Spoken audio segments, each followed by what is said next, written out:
berkaitan dengan humaniter itu adalah seperangkat aturan yang mengatur mengenai pembatasan dampak konflik bersenjata dan penderitaan manusia atas unsur kemanusiaan. Menurut saya seperti itu.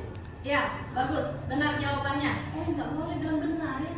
Ibu untuk menyebutkan ciri-ciri dari kombatan. Ada yang bisa bantu? Ciri-ciri kombatan. Oh saya Bu. Boleh. Salah satunya anggota bersenjata, contohnya di Aceh Bu. Mungkin itu Ibu.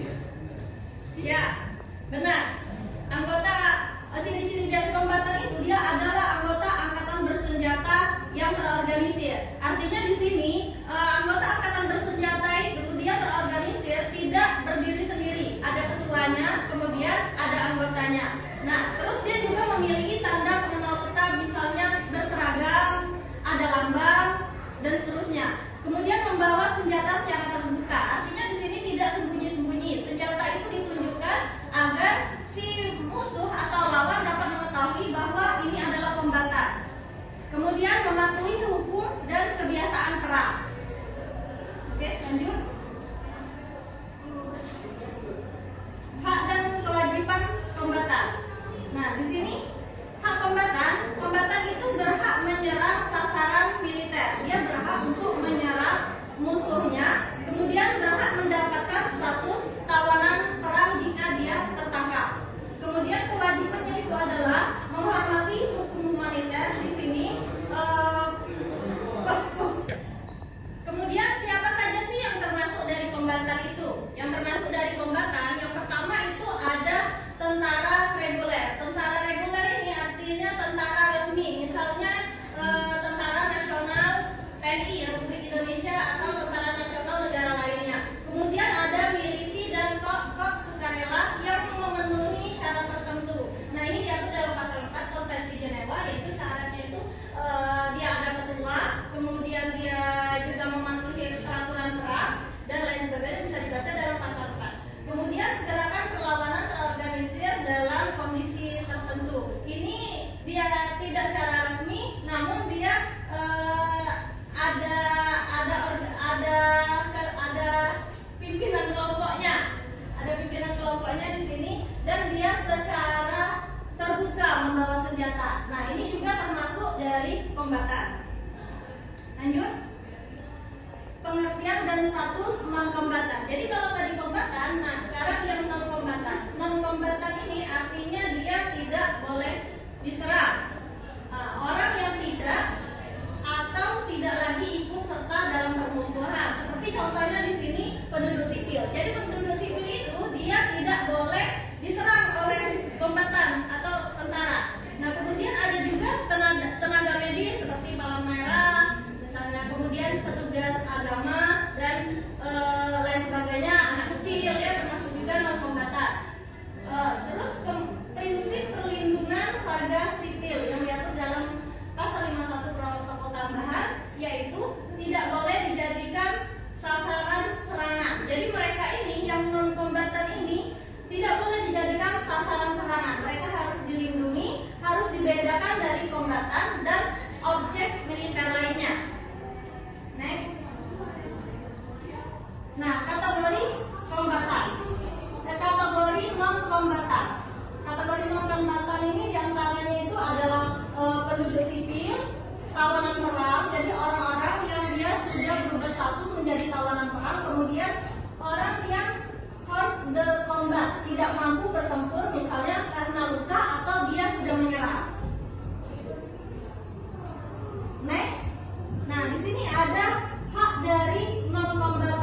tidak boleh dilakukan penyiksaan atau penghinaan.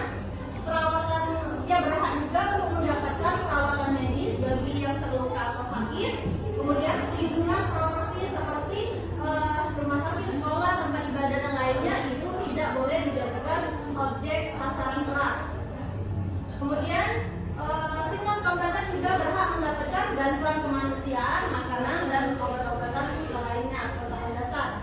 Kemudian larangan deportasi dan pemindahan paksa. Nah, mungkin ini hak-hak dari non-kombatan.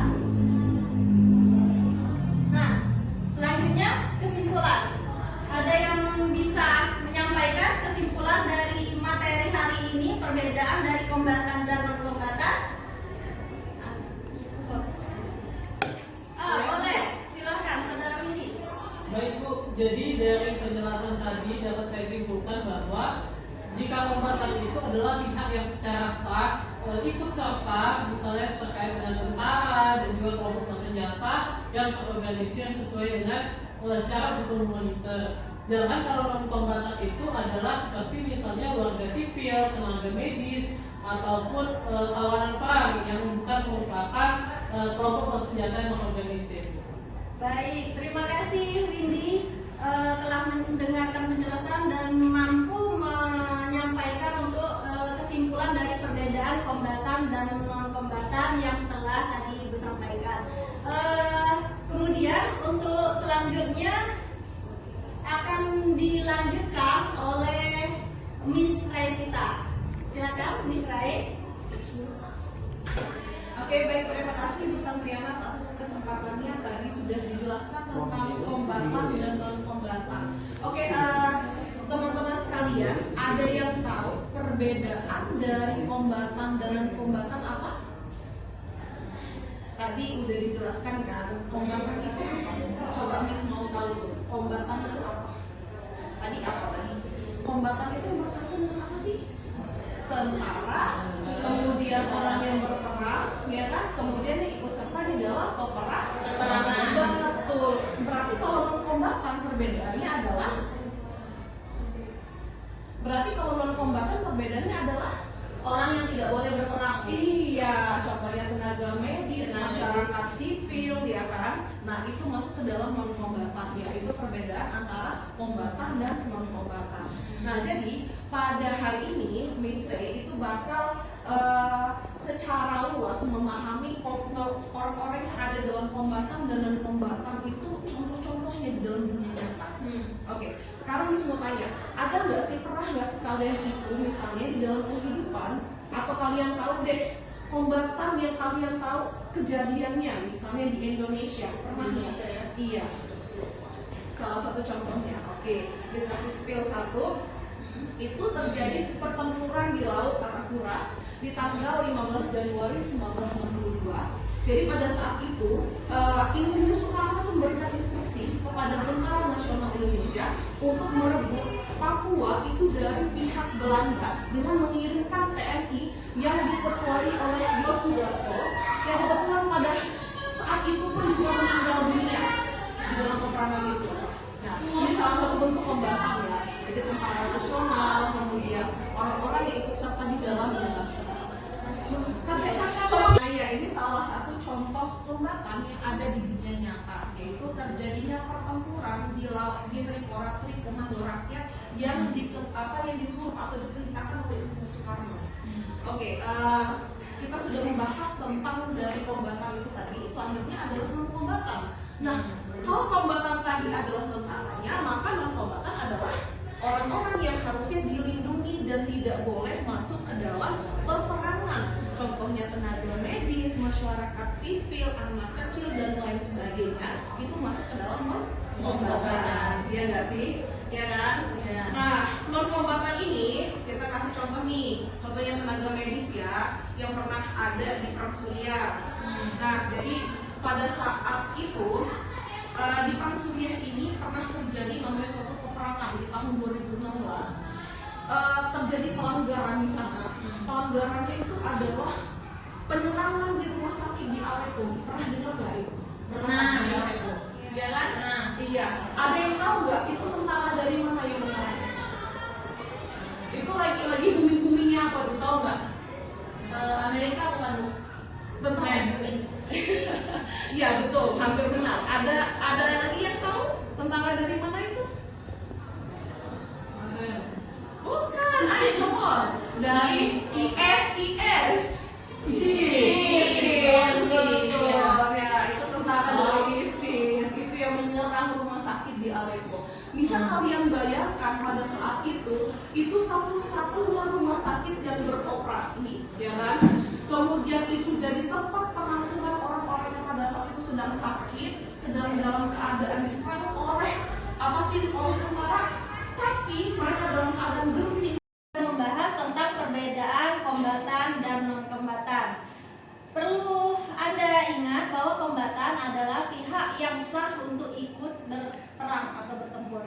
Sedangkan non-kombatan itu pihak yang harus dilindungi. Semoga materi ini bermanfaat. Kemudian untuk minggu depan silahkan kalian pelajari baca-baca mengenai prinsip-prinsip dalam hukum humaniter. Terima kasih atas perhatian Anda. Sampai jumpa di pertemuan berikutnya. Saya akhiri. Wassalamualaikum warahmatullahi wabarakatuh.